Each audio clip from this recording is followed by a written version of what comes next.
Raptors are first to get to the century mark. They lead by 7. Rozier, little shimmy. Spinning. Oh, right into Scottie B with a denial. Schroeder. OG rising up. Air ball scooped up. Scottie wants it. Scottie goes to the rim with a slam dunk. A tale of two halves for the Toronto Raptors against the Charlotte Hornets, who were missing a couple of guys, mainly LaMelo Ball, Miles Bridges, and Gordon Hayward. And after the Raptors got out to an ugly start, they clawed back in the third and fourth quarter, thanks in large part to their stars, Scottie Barnes and Pascal Siakam, winning the game convincingly. I don't really think we were starting off slow. You know, they made some tough shots. They were hitting shots, and we were just trying to stick with it on our offense. We were getting some open shots that we were missing as well, but we just stuck with it. But, you know, I'm always, every game I'm trying to come out there and play with energy. I think that's a team focus. We're all trying to go out there and play with energy, start off the game, have more sense of urgency when we're going out there on the floor. That's our focus every time we step on the floor. The first quarter was just a disaster for the Raptors and their starters. Charlotte jumped out to a big lead and at one point led by as much as 11 points in the first half. It was the Raptors' turnovers that helped the Hornets cook. They committed 17 turnovers throughout the game that led to 23 points for Charlotte, and they were just careless with the ball. Overall, Charlotte was doing a good job of getting second chance points in the first half as well, and the Raptors battled through yet again another slow start. A bunch of turnovers. It just did not go our way, but we were sticking with it. We were trying to move the ball. I thought that a bunch of our turnovers came from good plays, trying to make extra pass and to find a teammate open. But in the second half, as we are getting used to with this Toronto Raptors team, it was a completely different story. The Raptors opted to go smaller, benching Jakob Poeltl, who only played 15 minutes on the night, and a lineup of Scottie, OG, and Pascal as the forwards helped bring the Raptors back in the third quarter. Today our rotations were a little bit, trying to figure out like who is really contributing the most to the team and how we can best match up with them. Tonight was a game about switching a lot, 1 through 5, so that's why we had a little bit, different rotations there on the court. Scottie did a really good job, both defensively, rebounding, moving the ball, and scoring in the most important moments of the game for us. And he gave us a lot of spark over there. At the start of the fourth, it was Scottie plus the bench lineup that ignited the Raptors, including Gary Trent Jr., who put up a season-high 22 points and had his first career double-double with 10 points. Trent's shooting and chemistry with Scottie helped propel the Raptors in this game. Gary, he did a great job today. First of all, his rebounding was really good. First half, he struggled with transition points. Fast break points. In second half they scored only 2 points in the fast break, and first half we struggled with second chance points, and second half they scored only 2 points there. Gary was a big part of that, and obviously having him and his shooting ability there on the court really helped us to keep moving the scoreboard. Tonight, that's every game I try to go out there and get comfortable as I can. Again, no matter what situation is going on, no matter if I'm playing 35 minutes, 20 minutes, 25 minutes, just trying to contribute to winning. And to finish the Hornets in the fourth quarter, it was the Raptors' stars who shined. Pascal Siakam and Scottie Barnes scored or assisted on 25 of the Raptors' 36 fourth quarter points as Toronto won the game 114-99. Now, Scottie Barnes put up a whopping 22 points, 17 rebounds, 7 assists, and 3 blocks. Meanwhile, Siakam finished with 27 points, 8 rebounds, 8 assists on 69% shooting. Ultimately, the two stars thrived in a small ball unit without Poeltl, and while I think that is more of a matchup-based thing, it definitely worked against a Hornets team that has had problems dealing with it 2 games in a row now against the Raptors. Part of that success, however, was because Trent Jr. finally had a good shooting night, which helped catapult the Raptors' offense, and that is what we're going to talk about in the film room. Alright, so everybody wants to talk about starting lineup changes, changing the starting lineup, switching it up, let's see something new. Well, the Raptors did something new in the second half, and they benched Jakob Poeltl. He did not play. He played, I believe, 4 minutes, 5 minutes if you count that third quarter in the second half. That's all he played. He only played 15 minutes throughout the entire game. and they went with a much smaller lineup in this one. Precious Achiuwa slotted in there, Chris Boucher slotted in there, but the reason that was effective, the reason they were able to do so, despite OG Anunoby struggling in this one, was Gary Trent Jr. knocking down his shots, being a floor spacer for them, being this connector on offense, being a play finisher when Pascal and Scottie are drawing tons of help, seeing tons of gravity on their drives. You need someone who's going to be on the other end making the shots, and tonight Gary did so. When that happens, yes, it makes sense to make a starting lineup change, and we can talk about that after, but let's jump into the film. This is a great example of all of it. Pascal gets the mismatch on Ish Smith. He uses it to draw a bunch of help in the paint. Then he kicks it out to Gary Trent Jr. wide open in the corner for a 3. The one thing I want to highlight in this play is very, very early on in this one, OG and Gary actually switch from, above the break, if you will, to corner, and he switches with him. This time it was Gary making the play. That's a really heads up play by Gary, by the way, because he knows the ball is landing there. And the reason these small ball units work so well is because the paint is wide open, ladies and gentlemen. So the Raptors get another mismatch here for Pascal in the post. The Hornets are forced to send help. That causes rotations. The Raptors take advantage of it. Great 45 cut by Precious Achiuwa to finish.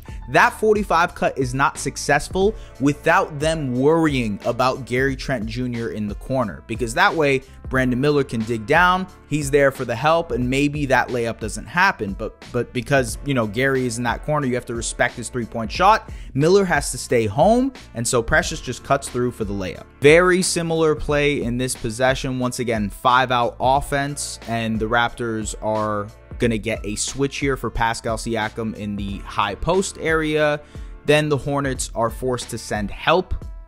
And then Malachi Flynn, another great cut by Malachi to get the layup. And again, this doesn't happen if Brandon Miller isn't forced to stay home on Gary Trent Jr. And yeah, you could maybe argue that JT Thor should have followed, but for the most part, that happens because the Raptors are playing this 5-out offense, having shooters around them, etc., etc. That is also probably bad defense by PJ Washington. He should have recognized that. But yeah, I thought Gary showed some craft in the mid-range area tonight as well. I believe 10 of his points were in the mid-range. He hit a couple of floaters in the first half. He hit some nice mid-range shots. Here he is taking the pick and roll. Nice screen set by Precious and kind of slots in for a floater. I will just say, this is one thing I'll mention. When I was at the game against the Hawks, I got there really early, and Gary Trent Jr. was working on his floater game like crazy. He was just constantly going after that 8 to 10 foot range, working on the floater shot, and it is paying off in a major way. I think so, over these last couple of games. This is what the technical hoops people call a rip screen. Gary comes off of it and then goes into a pick and roll and settles into a nice mid-range shot. I love the movement from Gary off ball here. I also just like his decisiveness to pull up into that shot. Again, when I mentioned play finisher, having Gary above the break knocking down these shots is huge. This time, Scottie collapses the defense and Gary is wide open above the break. He misses, but that's the intention with that type of play. You want to be able to get those type of shots, and you'll live with that 9 times out of 10, 10 times out of 10 if you even. Now, the one area where I really want Gary to grow his game here is the two-man connection with Scottie Barnes. So Scottie gets the switch onto the smaller Terry Rozier.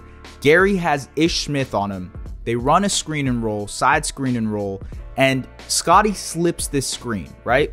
There is a moment right there where Gary can make this pass over the top. And it's not like Terry Rozier or Ish Smith are tall, large defenders that can kind of, steal this pass over the top. Gary can very easily make this pass, but he doesn't see it. He waits, he hesitates. He has to kick it out to Malachi Flynn, and then Flynn has to hit it to Scottie Barnes. Scottie ends up kind of going over, and yeah, that's kind of the broken play at that point. Scottie still gets to where he wants to, but if you hit Scottie that quickly, it becomes a more successful play. I want to see Scottie and Gary involved in more two-man actions going forward. And I just thought Gary's activity in general was awesome tonight. Here he is. He goes into a pick and roll quickly with Precious. There's nothing there. He kicks it back out to Scottie and then immediately relocates above the break, kind of slips this screen, if you will, gets the mismatch. Scottie gets the mismatch. and he's able to attack. But I just like that type of movement. It's like a quick reaction, quick decision from Gary. You don't want him sticking to one spot. Relocating is a massive part of, spot up shooting. He needs to maximize his opportunities by moving off the ball. This time Raptors get the switch again for Scottie, and it's Ish Smith, and the Hornets are forced to collapse, and that leaves Gary Trent Jr. wide open above the break to make the shot. Gary, in general, I thought was just awesome tonight. He had his best game of the season by far. And you know what?